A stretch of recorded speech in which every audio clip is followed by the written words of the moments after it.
was supposed to be our night. My husband and I were celebrating both his firm's success and our 12th wedding anniversary. I'd spent the afternoon at the salon, had my dress altered at the last minute so it hugged me perfectly. I walked in with a small smile, expecting to see him proud, waiting for me near our reserved table. Instead, I froze. At the center table, directly across from the CEO, sat a woman I recognized only from passing glimpses at the office, the assistant who always laughed too hard at his jokes. Her legs were crossed like she owned the place, her manicured hand resting possessively on my husband's arm. My seat, with the little golden name card that had said Rachel Zadovsky, was gone. In its place, a card with her name printed in bold letters. I thought my eyes had to be lying. I moved closer, waiting for him to correct the mistake, to laugh and say, "Sweetheart, sit down, this is silly." But he didn't. He looked at me with a flicker of guilt in his eyes, then glanced at the woman beside him as if weighing whose comfort mattered more. "Rachel," he said softly, barely audible over the music, "maybe sit at one of the side tables tonight. We're doing some restructuring. Restructuring. That was the word he used. Like our marriage, my place at his side was just another spreadsheet entry. The blood roared in my ears, drowning out the clinking glasses and murmurs. Guests were watching, colleagues, clients, people who had shaken my hand at past events and called me the backbone behind his success. Their eyes shifted now, pitying, entertained, some whispering behind napkins. I clenched my bag against my side. Inside it, I carried a folder. I hadn't planned to use it tonight. It was supposed to be for an entirely different conversation. But the weight of it pressed against my ribs like a secret weapon. "Excuse me?" I said, my voice sharper than I intended. The mistress smiled, tilting her head like a cat toying with prey. "He asked me to join him here. You don't mind, do you? It's better for appearances." Appearances. My hands shook. I had endured years of long nights alone, of dinners gone cold while he worked late. I'd believed in him, trusted him, and now here he was, handing me over to humiliation like it was nothing. The CEO cleared his throat, uncomfortable. A couple across the table shifted in their seats. Phones were out. I could see little red recording lights aimed in my direction. This would not remain private. Something inside me snapped. I leaned across the table, locked eyes with my husband, and said loud enough for every corner of that ballroom to hear, "You just demoted your wife in front of the entire firm. Congratulations. I hope she's worth everything you're about to lose." Gasps rippled. My husband's face turned pale, but he still didn't move, didn't defend me, didn't even look ashamed. So I acted. I pulled my arm back and slapped him hard across the face. The sound cracked like a gunshot, silencing the room. His wine glass tipped, spilling red across the white linen. The mistress flinched, but no one moved to stop me. For one long, suspended moment, I stood there, every eye on me. My pulse raced, but my spine was straight. I wasn't going to shrink. Not tonight. I slid my bag strap higher onto my shoulder, turned on my heel, and walked out without another word. Behind me, I heard the murmurs rising, the buzz of phones capturing every angle. By morning, half the office would have replayed it on loop. In the hallway, the quiet hit me like a wall. My hands trembled, but not from fear, from fury. The weight of the folder in my bag steadied me. It contained bank statements, copies of emails, a trail I had half collected months ago when suspicion had gnawed at me. I hadn't wanted to believe it, but now I knew.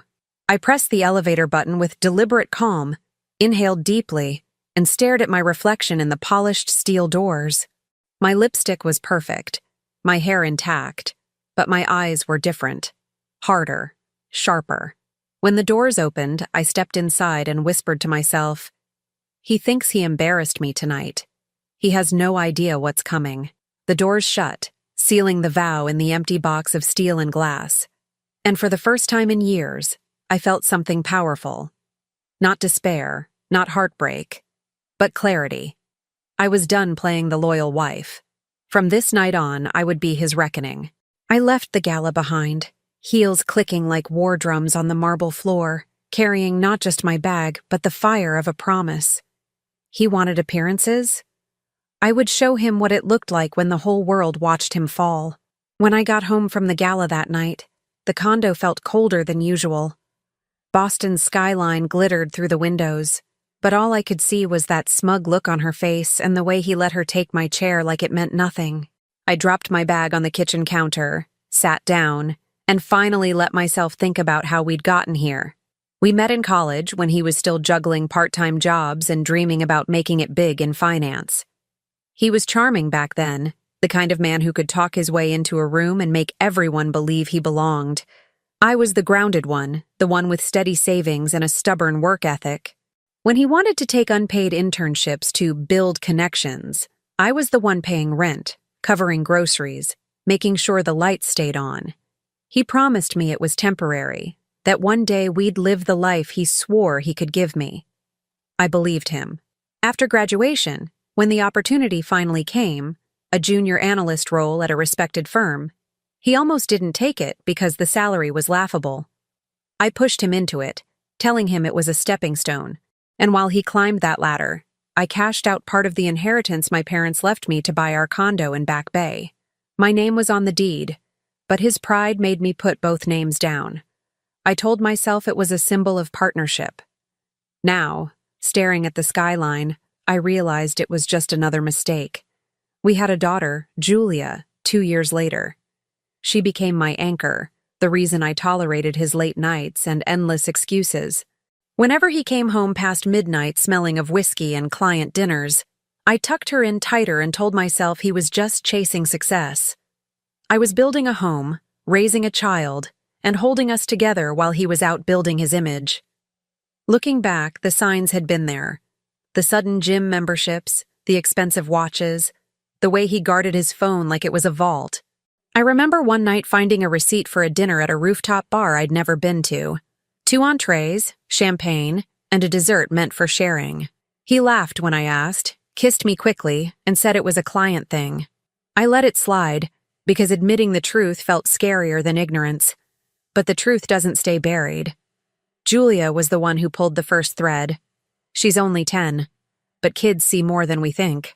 One Saturday afternoon, she climbed onto the couch beside me and asked, "Mom, why does Dad always smile at that lady at his office? The one with the shiny nails? He smiles at her different than he smiles at you."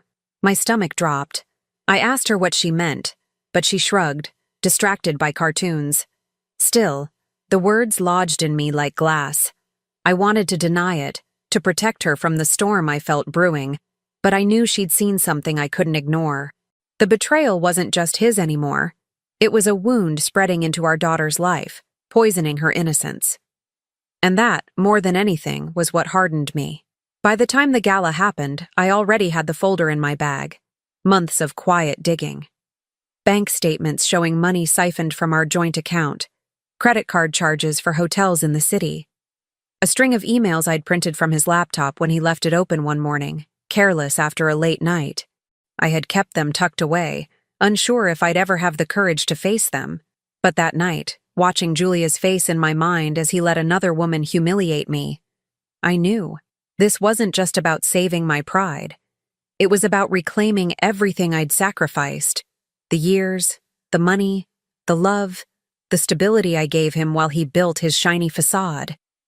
It was about protecting Julia from thinking this was what marriage looked like. I stared out the window until my reflection blurred with the lights of Boston. I whispered to myself, "No more excuses." For once, I wasn't thinking about how to hold the marriage together. I was thinking about how to tear his world apart, piece by piece, until he felt the emptiness he'd left me with. The betrayal was undeniable now. Julia's words, the receipts, the spectacle at the gala, the case was closed. And as I shut the blinds and walked into my bedroom alone, I felt the first spark of power flicker inside me. He thought he'd humiliated me in front of the world. He hadn't seen anything yet. When the elevator doors opened and I stepped out into the lobby, the city felt less like a backdrop and more like a chessboard. The humiliation at the gala had been the opening move. I could either sit in the middle of that board and wait for him to checkmate me, or I could start making the moves that would change the game. I went home, but I didn't fall apart. I packed. Practical things first. My daughter's school uniform folded into a tote, a spare set of winter coats, the jewelry I never wanted to imagine losing. I pulled the folder from my bag and spread the papers across the kitchen island like evidence on a lab table. Bank statements, hotel receipts, a chain of emails. Each sheet was a match I could light. I called my lawyer before midnight. Her voice was calm, which did more for me than any pep talk. "Freeze the joint accounts," I said. "File for temporary custody paperwork if we have to, and don't tell him I called yet." I read off account numbers and dates while she made notes. There was no drama, no pleading, just the efficient language of someone used to getting results. When she told me the bank could place an emergency hold with a signed affidavit, I felt the first small victory. Next was the bank. I walked into our neighborhood branch with purpose, sat down with a manager, and slid copies of the statements across the desk. I explained in plain terms: unauthorized transfers, sudden withdrawals, expenses that matched nobody's employment. I signed the forms. They put the hold on overnight. He'd wake up tomorrow and his debit cards might not work. No spectacle, just a quiet, professional strike. I changed passwords, email, brokerage, shared cloud accounts, everything that gave him access. I set up two-factor authentication on my phone, then opened a separate account in my name alone. I transferred emergency funds there, enough to secure a place, a lawyer retainer, school costs for Julia. I wasn't going to be stranded because someone else had been reckless with our finances. I called the real estate agent I'd interviewed 2 years ago, the one who'd liked my taste in clean lines and efficient staging. "List the condo," I said. "Confidentially. I want it staged next week and on the market within 10 days. She asked a few practical questions: timing, pricing, whether Julia would remain here while we sorted custody. I answered each one succinctly. Listing the place wasn't about spite, it was a strategic reallocation of assets. If money was the language he used to barter loyalty, I would make sure I owned the terms of that conversation. I arranged for movers to take a handful of boxes to a storage unit under my name and to bring certain items to my sister's house for safekeeping. I had a locksmith change the locks on an afternoon when he was supposedly in a client meeting. He called my phone twice while I was doing it and left a voicemail that sounded like someone trying to be casual. I didn't answer. I also started pulling our private life into the public record in a controlled way. Emails were securely copied to my lawyer. The receipts went into a folder marked, "For counsel." I didn't want revenge that looked like a tantrum. I wanted a dismantling that bore the weight of proof.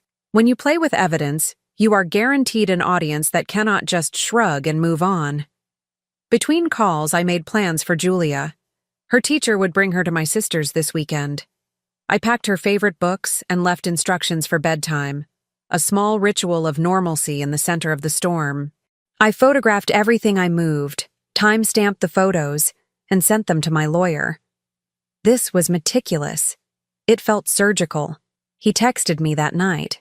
"We need to talk," it read. Short. Contained. The kind of message a man uses when he wants to appear reasonable. Underneath, my phone showed 3 missed calls. I ignored the call and put the phone face down. The bank hold would be processed by morning. The realtor would be staging the condo by week's end.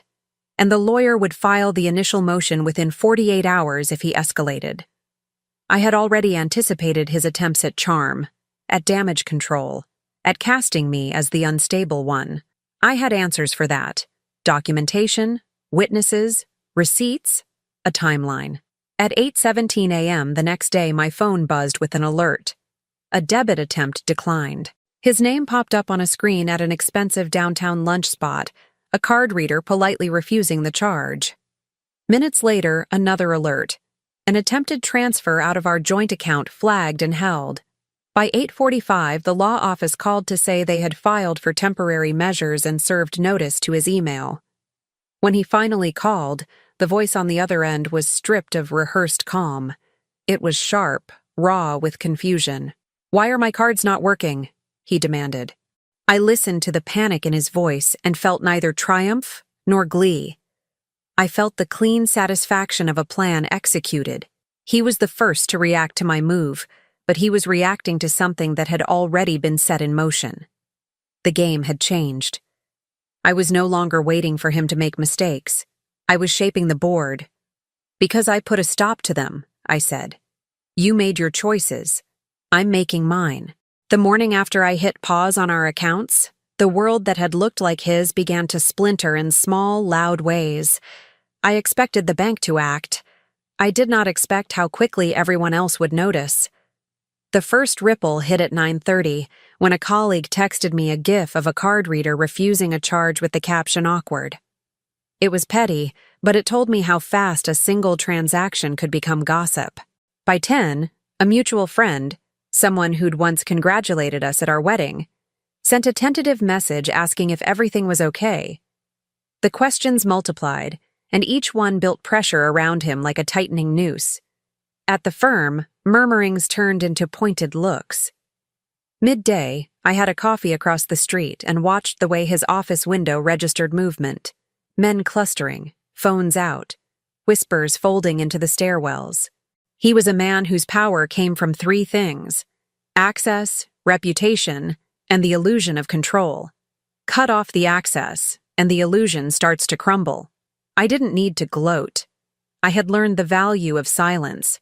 Instead, I let the evidence do the talking. HR called to schedule a routine meeting with his team lead. A partner texted the same thing. The mistress, the woman in the red dress at the gala, found herself increasingly invisible.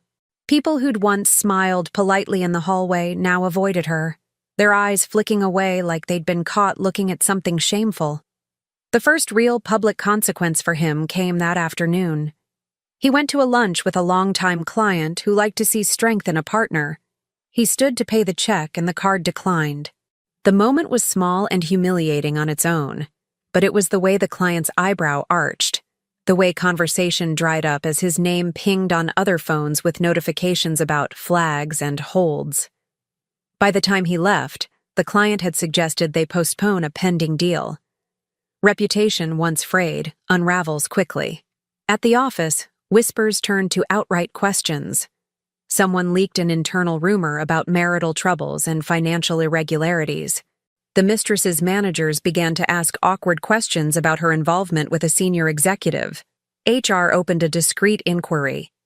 The woman who'd smiled at me so confidently at the gala was now walking with her head down, answering terse emails and avoiding the cafeteria at peak hours. She hadn't imagined the social fallout. She'd been playing a game without reading the rules. Family began to stir too. My sister called first, not to ask what I planned next, but to tell me how their mother had frowned when my brother-in-law brought up the gala at Sunday dinner. Then my mother called, her voice tight with worry and anger. She didn't ask me to reconcile. She asked if I was safe. My father, who'd always admired control, sent a curt message. "If you need anything, say the word." Those were not empty words. Families pick sides in ways that can change trajectories. His family's calls were quieter and more careful. A cousin trying to broker a peace, a sibling who called under the guise of concern and then put an awkward silence on the line whenever he mentioned the mistress. Allies were rearranging themselves. Even his allies at work started to distance. A partner who'd once praised his contributions asked, in a meeting, for clearer documentation on expenses.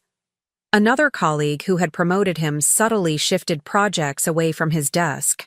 Power is porous. When the surface shows a crack, people start moving to safety. Meanwhile, the mistress was discovering her new role as the punchline. At first, she held her chin high, flashing the same smile she'd worn at the gala. But by midweek, she couldn't ignore the way conversations halted when she walked into a room. The firm's wives and girlfriends, women who'd politely nodded at her before, now exchanged loaded glances whenever she entered the gala lounge or cafeteria. She tried posting a photo on social media of a girls' night out, but it was instantly screenshotted and circulated with snide commentary. Guess who paid for the champagne? She deleted it within hours, but the damage was done. Once the crowd senses weakness, it doesn't let go. I watched this all unfold without rushing it. I had no appetite for petty revenge. My strategy was to let consequences accumulate until they formed an undeniable pattern. Each declined card, each postponed deal, each whisper in a hallway.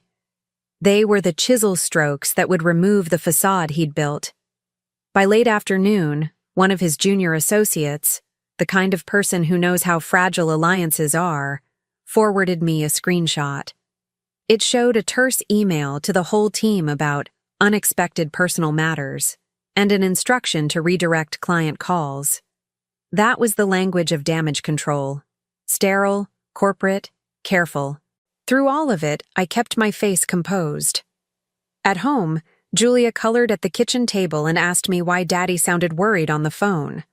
I told her, simply, that grown-ups sometimes make mistakes and that we would be okay. She accepted that version the way children do, untroubled, trusting. Protecting that trust was as much a part of my plan as freezing accounts.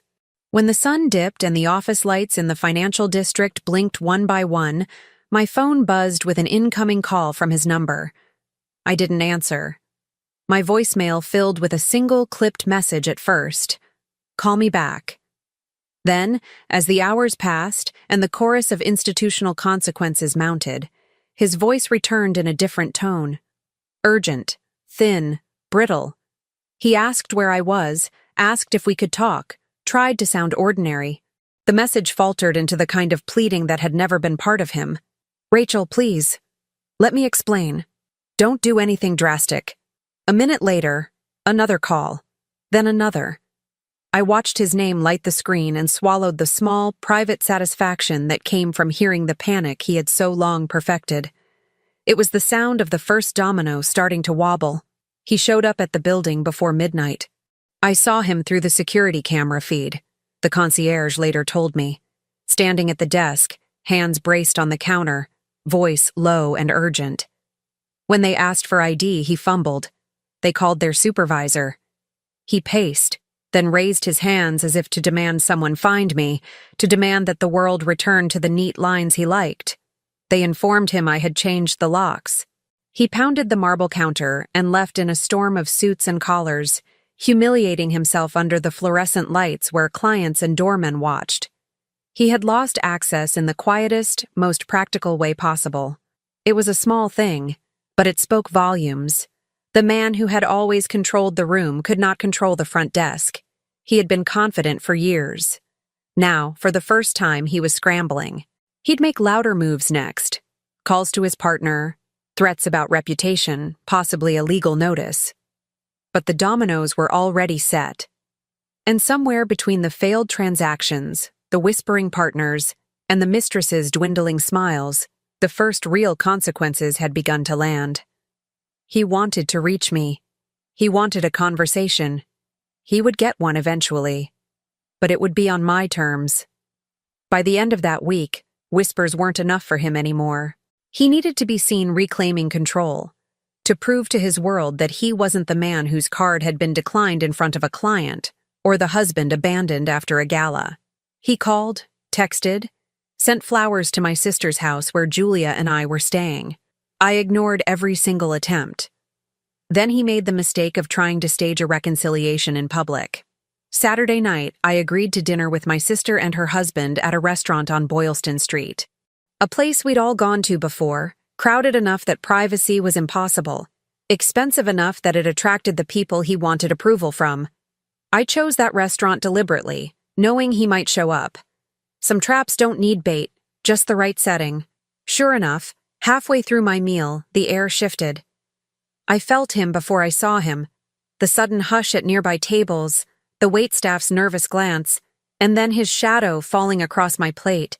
He arrived in a tailored suit, the mistress trailing behind in a too-short dress, her smile stretched too thin. "Rachel," he said, like we were long-lost friends, not a husband and wife separated by betrayal. His voice was loud enough for the room to hear. "Can we talk? Just 5 minutes." I didn't look up at first. I cut into my steak, chewed slowly, and let the silence burn a hole in his confidence. When I finally raised my eyes, the room was watching. Forks suspended midair, phones angled discreetly. "You've had months to talk," I said. My voice carried, steady and sharp. "You used that time to lie. Why would tonight be any different?" The mistress shifted uncomfortably, clutching her purse like it was armor. My sister sat rigid beside me, daring him to say one wrong word. He tried for charm. "We don't need to do this here. Let's go outside, away from all these people." "All these people?" I tilted my head. "You mean the same colleagues and clients who watched you parade your mistress in my seat at the gala? The same people who've been whispering about your frozen accounts and postponed deals?" A ripple of laughter spread across the restaurant. He flushed red, then pale. "Don't exaggerate," he snapped, voice cracking. "This isn't good for Julia. We should think of her." That was when I stood. My chair scraped back, loud, and every head turned. "Don't you dare bring her name into this," I said. "She's the only one I'm protecting in this mess. You humiliated me in public, so you'll get the same in return." The mistress tugged his arm, whispering, "Let's just leave." But he shook her off. His pride outweighed his sense. So I reached into my bag. This time I pulled out the folder I'd carried for weeks. I laid it flat on the table, flipped it open, and held up one sheet for everyone around us to see. It wasn't private emails or texts. I had no interest in violating decency. It was a credit card statement, highlighted in neon yellow, showing thousands spent on hotel rooms, jewelry, and late-night bar tabs. "This," I announced, "is what my husband considers business expenses." Meanwhile, I was raising our daughter and keeping our home. He was busy playing sugar daddy to his assistant. The room gasped, phones tilted higher. I knew within hours these words would live on Instagram stories, TikTok clips, and office gossip chains. He froze, hands trembling at his sides. "You think you can destroy me like this?" he hissed, trying to lower his voice, but the microphones of the public didn't need volume. They needed spectacle, and I had just given them one. "No," I said. "I don't need to destroy you. You're doing that yourself. I'm just making sure the audience sees it clearly." The mistress pulled her arm free completely now, stepping back.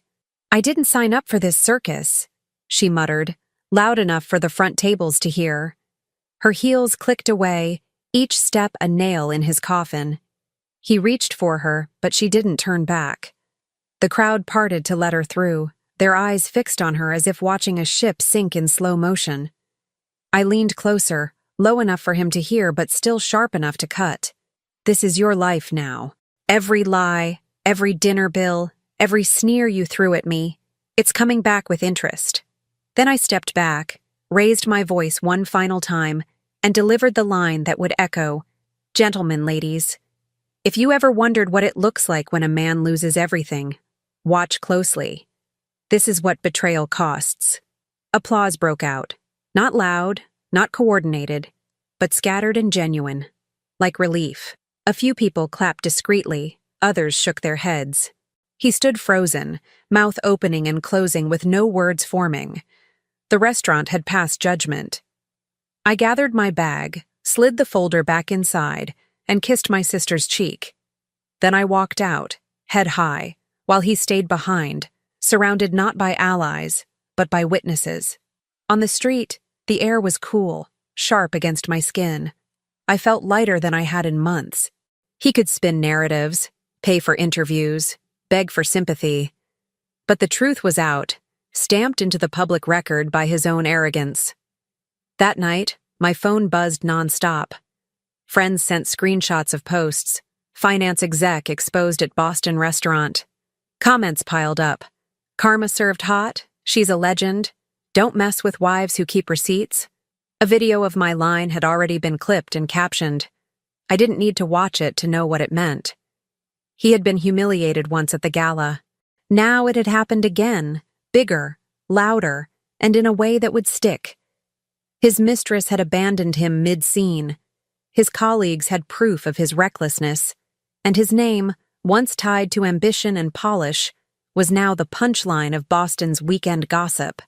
As Julia slept soundly at my sister's, I sat on the balcony and let the city hum around me.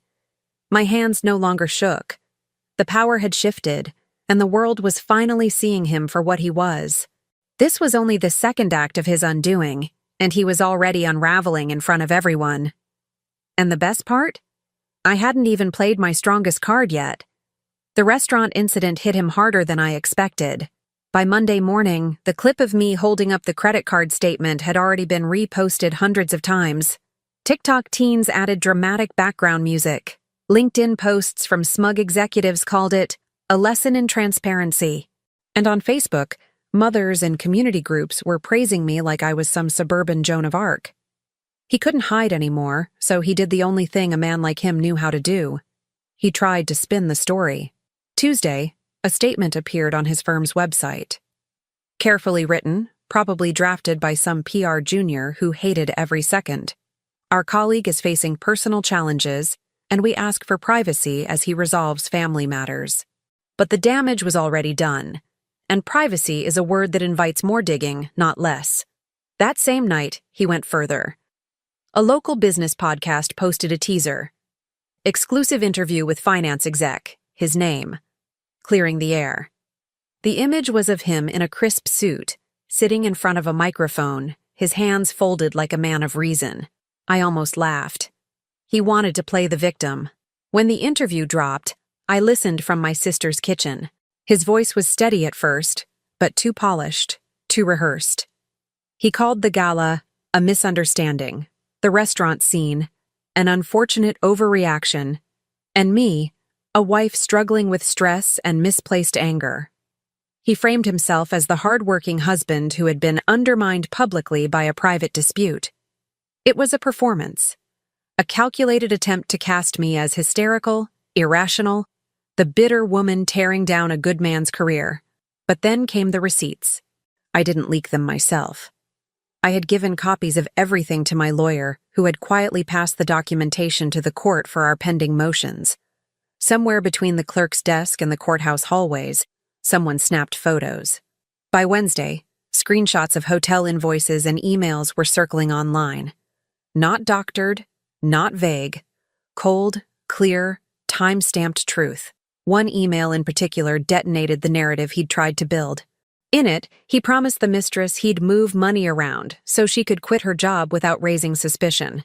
He even listed the bank account transfers. That message became the headline on half a dozen finance blogs. The backlash was immediate and merciless. On Twitter, hashtags erupted. Jack receipts don't lie and finance fraud love. On Instagram, meme pages plastered his photo under captions like, "When you expense your mistress but not your wife's patience." Even his LinkedIn, the fortress of self-importance he worshipped, was flooded with sarcastic comments on his old posts about integrity in business. The firm had no choice but to distance itself. An internal memo leaked, stating he would be taking a leave of absence. Colleagues who had once called him a rising star deleted their congratulatory comments from years past. That silence screamed louder than insults. And the mistress? She went radio silent. Her social media accounts vanished.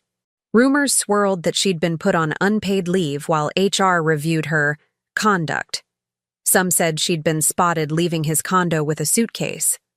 Others claimed she was staying with her parents in Connecticut, hiding from the storm she'd thought she could ride. For me, it wasn't about schadenfreude, though I won't lie. Watching him squirm had its moments. It was about balance. For years, he had been the one shaping the story of our life. The successful executive, the supportive wife at his side, the picture-perfect family.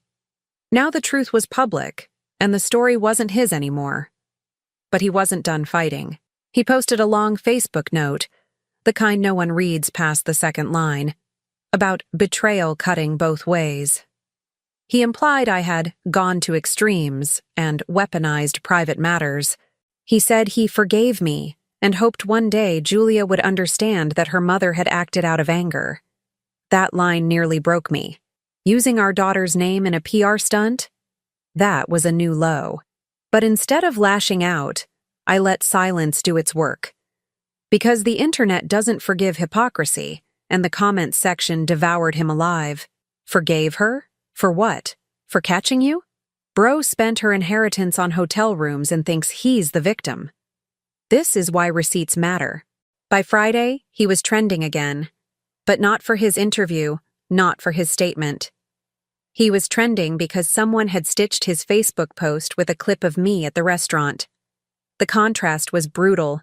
His long-winded excuses beside my one clear line. This is what betrayal costs. And that was the difference. He needed paragraphs. I needed one sentence. The final nail came when a local TV station picked up the story. They didn't air the interview he gave. They aired the video of me slamming down the folder in front of 50 witnesses. They played it on the evening news like a morality tale. Anchors shook their heads and warned viewers about mixing personal indiscretions with corporate responsibility. By the weekend, my lawyer called with a smirk in her voice. Public opinion is leaning hard in your favor. Judges read the news too. He's bleeding credibility, and you've barely lifted a finger. That night, I scrolled through the hashtags one last time, not to gloat, but to mark the shift. His carefully built image, the polished executive, the family man, was gone. He was a meme, a punchline, a cautionary tale. And in the quiet of my sister's guest room, with Julia asleep down the hall, I whispered to myself, he wanted a war of appearances. Now the whole world sees him for what he is. This wasn't just about revenge anymore. It was about exposure. His mask had cracked, and no amount of PR could glue it back together. He had tried to weaponize the narrative. Instead, the narrative had devoured him, and I was just getting started. When the public humiliation stopped being news and started becoming evidence, that's when the real dismantling began. My lawyer called it Phase 2. I called it justice. The divorce filings moved fast. With the receipts, the credit card statements, and the viral clips of his implosions, the judge had no patience for his excuses. Within weeks, temporary custody was granted to me. He tried to argue for shared custody, claiming I was alienating Julia from him, but his own text messages to the mistress contradicted every word. The judge looked him dead in the eye and said, "Mr. Zadovsky, this isn't a PR campaign. This is a court of law." The condo went on the market and sold within 10 days, just like I'd planned. Half the profit came directly to me because my inheritance had funded the purchase. The other half was frozen pending settlement. He begged the court to release more funds for living expenses, but the judge limited him to a stipend barely enough for rent on a one-bedroom. Watching a man who once flaunted tailored suits and imported scotch argue about utility bills was almost surreal. His firm cut ties quietly but definitively. The leave of absence became a termination. They offered him severance only on the condition that he sign an NDA about the internal inquiry. He took it, of course. Pride can't feed you when your accounts are empty. But even that payout was routed through the court, carved into child support and legal fees before it touched his hands. Family fallout came next. His father, who had once boasted at every holiday dinner about his brilliant son climbing the ladder, stopped returning his calls. At one point, I heard he'd been turned away at the family home in Newton, told bluntly by his own parents, "You made your bed." His brother, who had initially tried to mediate, pulled back entirely after seeing the court documents. In their eyes, I wasn't the enemy. He was the embarrassment. The mistress didn't last long either. Once HR finished their review, she was dismissed. No fanfare, just an email and a security escort out of the building. She moved out of the condo she'd been half living in and vanished from social media altogether. A friend told me she'd taken a retail job in another city, starting over with nothing but whispers trailing her. The fairy tale she thought she'd stolen turned into a footnote in someone else's downfall. Through all of this, I kept Julia insulated. She stayed in her school, surrounded by stability, while I handled the storm outside. When she asked where Daddy was, I told her the truth, gently. He's living somewhere else for now, because adults sometimes make choices that hurt families. She nodded, thoughtful, and went back to drawing. Her resilience reminded me every day why this fight mattered. By summer, the divorce was finalized. Assets were divided, custody secured, accounts settled. What had once been a joint empire of savings, property, and reputation now lay in ruins at his feet. He had no career, no mistress, no family standing beside him. Just debts, shame, and the echo of choices he couldn't undo. And me? I had my daughter, my independence, and the clean start I'd been too afraid to claim for years. Watching the gavel fall in that courtroom wasn't just the end of a marriage. It was the confirmation that betrayal had consequences, and this time, the consequences had stripped him of everything he'd used to hold power over me. He was broke, isolated, and forgotten by the same people who once raised glasses in his honor. And I was free. It was late September when he finally asked to meet.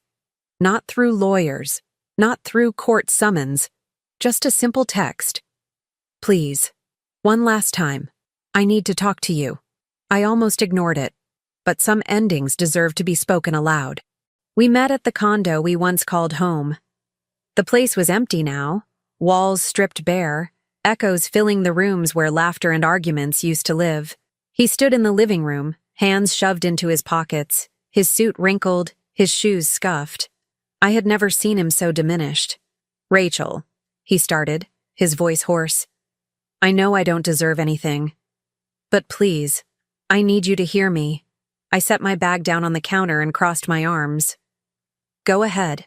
He looked at me like a drowning man reaching for a rope. I messed up. I was stupid, selfish.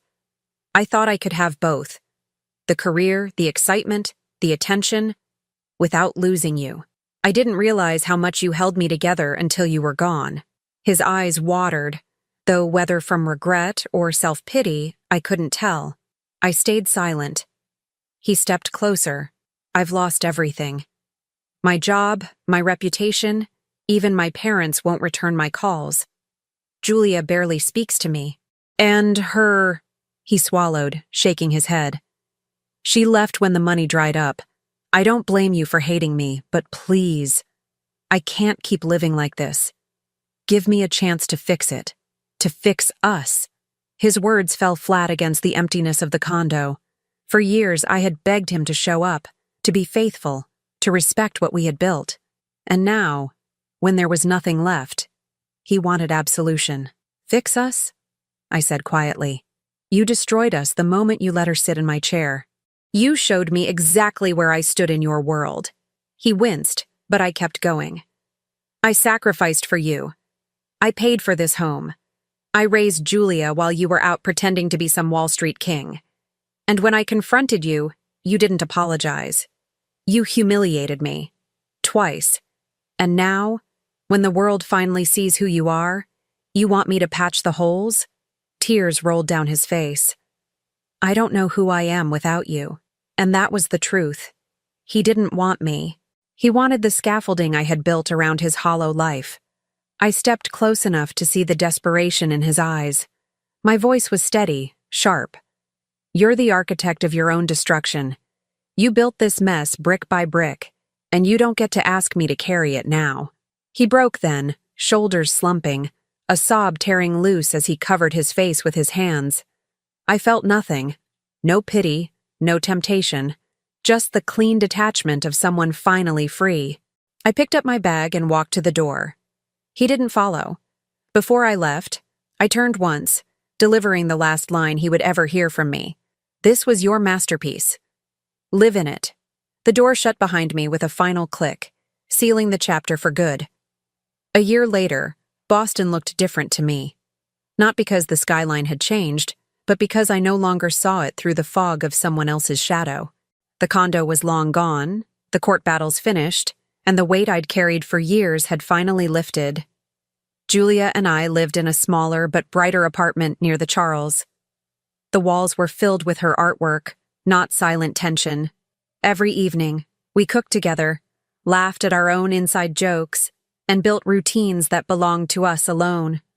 She was stronger too, sharper in the way she asked questions, bolder in the way she carried herself. I saw resilience in her that mirrored my own, and I knew she would never mistake loyalty for submission. Professionally, I thrived. I returned to consulting work, the kind I had set aside years ago to support him. Clients came quickly, partly because people had seen my name in the news and admired the quiet strength behind the chaos. What once embarrassed me became an unshakable brand, a woman who didn't crumble when tested. As for him, his name barely appeared anymore, except in cautionary tales passed around by finance blogs. Word was he'd left Boston, drifting between short-term rentals and temp contracts. His empire had shrunk to a handful of old suits and a reputation so stained it couldn't be salvaged. He was no longer my concern. One evening, Julia asked if I was happy. I thought about it carefully before answering. Happiness wasn't fireworks or grand gestures. It was freedom. It was knowing I had walked through betrayal and humiliation and come out on the other side whole. It was the quiet certainty that I would never again let someone else decide my worth. I kissed her forehead and told her, "Yes, I am happy." Standing at the window that night, I let the city lights wash over me. Betrayal had gutted my world, but it also carved space for something new. For strength, for clarity, for a life I chose without compromise. And as the river glimmered below, I whispered the truth I had earned. Freedom isn't given, it's taken. And I had taken mine back.